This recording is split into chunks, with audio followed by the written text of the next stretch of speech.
Haryana staff selection commission के side से इन्होंने नोटिस रिलीज़ किया है, notification basically CET common eligibility test 01/2025 का इन्होंने रिलीज़ कर दिया है। अप्लीकेशन स्टार्ट कल ही के डेट से रात को हो गया था, राइट। अब बात करते हैं कौन से स्टूडेंट अप्लाई करने वाले हैं। बेसिकली जिन्होंने 12th पास किया है वो इजीली इस फॉर्म को अप्लाई कर सकते हैं।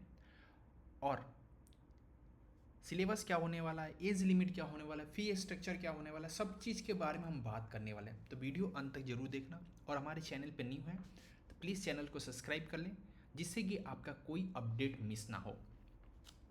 अब डायरेक्ट नोटिफिकेशन पे चलते हैं। अगर आप नोटिफिकेशन देखना चाहते हो तो ये नोटिफिकेशन यहाँ से आप डाउनलोड कर सकते हो। ये मैंने ऑलरेडी डाउनलोड कर लिया, यहाँ पे देख सकते हैं। अगर बात किया जाए कि आपका स्टार्टिंग डेट के बारे में, तो 28/5/2025 को स्टार्ट हो चुका है। क्लोजिंग डेट एप्लीकेशन का 12/6/2025 दिया गया है और 14/6 को आपको डिपॉजिट सबमिट कर देना है। अब बात कर लेते हैं जो भी आपका सर्टिफिकेट, जैसे कि BCA, BCB या EWS कैंडिडेट का जो भी सर्टिफिकेट है, लाइक निवास, जाति, निवास, कास्ट सर्टिफिकेट या बोला जाए इनकम सर्टिफिकेट, वो रिन्यू डेट होना चाहिए 1/4/2025 के पहले, ऑन और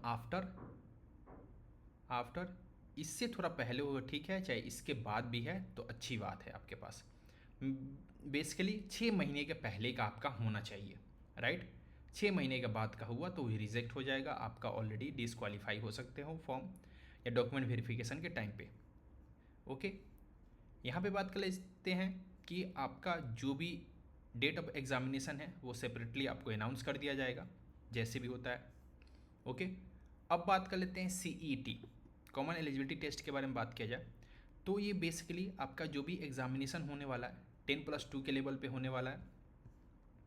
एग्ज़ाम पैटर्न के बारे में बात किया जाए, total number of multiple choice question होने वाला 100, टोटल मार्क्स 100 का होने वाला है और 1 घंटा 45 मिनट का आपका एग्ज़ाम होने वाला है। मिनिमम क्वालिफिकेशन सब्जेक्ट वाइज आपको क्वालिफिकेशन मिनिमम चाहिए, बोथ वर्टिकल एंड हॉरिजॉन्टल के लिए 40% पासिंग मार्क्स आपका आना चाहिए। अब बात कर लेते हैं एज लिमिट के बारे में। बेसिकली अगर आप 18 साल और 18 साल से 42 साल तक हैं, 18 साल से लेकर 42 साल तक है, आप इजीली इस फॉर्म को अप्लाई कर सकते हैं। अब बात करते हैं रिजर्वेशन। ऑलरेडी मैंने बात कर लिया है कि 6 महीने के एटलीस्ट आपका ज़्यादा पुराना नहीं होना चाहिए, नॉन क्रिमिनल लेयर सर्टिफिकेट या BCA या BCB का जो भी आपके पास सर्टिफिकेट होगा, जो भी हरियाणा साइड के निवासी होंगे उनके लिए जो भी सर्टिफिकेट कंपलसरी होगा वो आपको सबमिट करना होगा। अब बात कर लेते हैं, तो यहाँ पे आप देख सकते हो एप्लीकेशन फ़ी के बारे में बात की जाए, जो अप्लाई करते हैं, राइट, यहाँ पे देख सकते हैं एप्लीकेशन फ़ी में जनरल मेल के लिए विद आधार कार्ड से अप्लाई कर सकते हैं 500 लगेगा। SC BC EWS PH के लिए 250 रुपया, ESM ऑल फीमेल कैटेगरी के लिए 250 रुपया आपको लगेंगे विद आधार कार्ड अप्लाई करते हो। तो विदाउट आधार कार्ड अप्लाई करते हो विदाउट तो 1000 रुपया 500 लगेंगे आपके चार्जेस लगने वाले हैं। अब बात कर लेते हैं कि यहाँ पे बेस्ट इन्होंने दे रखा है कि आप यहाँ पे देखो कि जनरल कैटेगरी के लिए अगर आप जनरल हो तो कैटेगरी वाइज इन्होंने मेंशन रखा है कि आपको कौन कौन से डॉक्यूमेंट अपलोड करने हैं, राइट। ये बढ़िया है आप लोग के लिए, आपको ज़्यादा प्रॉब्लम नहीं होगा कि कौन से डॉक्यूमेंट अपलोड करने हैं कौन से नहीं करने हैं, तो इन्होंने ऑलरेडी बता रखा है। मैं 1-2 कैटेगरी के रिलेटेड बात कर लेता हूँ। जनरल के लिए scan copy of minimum education, जो भी आपका मिनिमम क्वालिफिकेशन है, 10th हो वो भी आपको अपलोड करना है, 12th है वो भी आपको अपलोड करना है। अब बात कर लेते हैं फोटोग्राफ कैंडिडेट का होना चाहिए, सिग्नेचर होना चाहिए, कॉपी ऑफ आधार होना चाहिए और जो भी PPO परिवार पहचान पत्र आपके पास अप्लीकेबल है तो वो आपके पास होना चाहिए। अब बात कर लेते हैं यहाँ पे जनरल का मैंने बात कर लिया, अब बात कर लेते हैं BCA के लिए। आपके पास वही 10th-12th का मार्कशीट आप अपलोड कर दोगे, photograph, signature, copy of Aadhaar card. अब ये अप्लीकेबल है तो ये अगर राजस्थान के निवासी हैं, बोनाफाइड रेसिडेंशियल सर्टिफिकेट वो भी आपको अप्लाई करना होगा। और यहाँ पे इन्होंने कैटेगरी दे रखा है कि कैसे कैसे आपको इशू होना चाहिए, किस डेट के बीच में इशू होना चाहिए वो आपके पास होना चाहिए। अदर रिजर्वेशन सर्टिफिकेट आपके पास है, अप्लीकेबल है, तो आप अप्लाई कर सकते हो, राइट।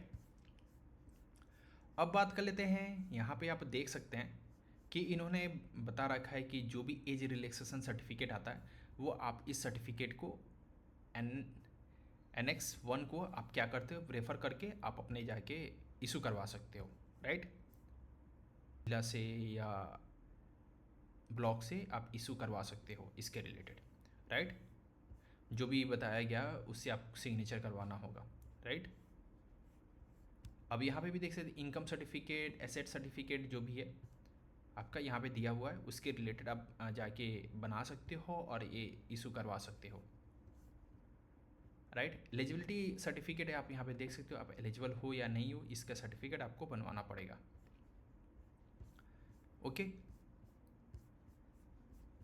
और यहाँ पे देखा जाए तो इन्होंने कुछ मैंडेटरी दे रखा है, उतना मैंडेटरी नहीं है लेकिन फिर भी इन्होंने रेफरेंस के लिए अगर आपने हरियाणा गवर्नमेंट गैजेट्स यहाँ पे पब्लिश बाई अथॉरिटी जो भी इन्होंने प्रीवियस वाले एनेक्स 31 दिसंबर का जो भी आपने जैसे कि आपका फी स्ट्रक्चर क्या होना चाहिए उसके रिलेटेड कैसे आपको कितने परसेंटेज पासिंग मार्क्स है उनके बारे में इन्होंने टोटल इसमें डिटेल दे रखा है, तो इसकी कोई रिक्वायरमेंट नहीं है।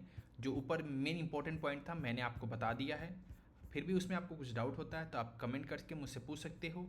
और अभी तक हमारे चैनल को सब्सक्राइब नहीं किया तो प्लीज़ सब्सक्राइब कर लें। मिलते हैं ऐसे नेक्स्ट वीडियो के साथ, तब तक के लिए जय हिंद जय भारत।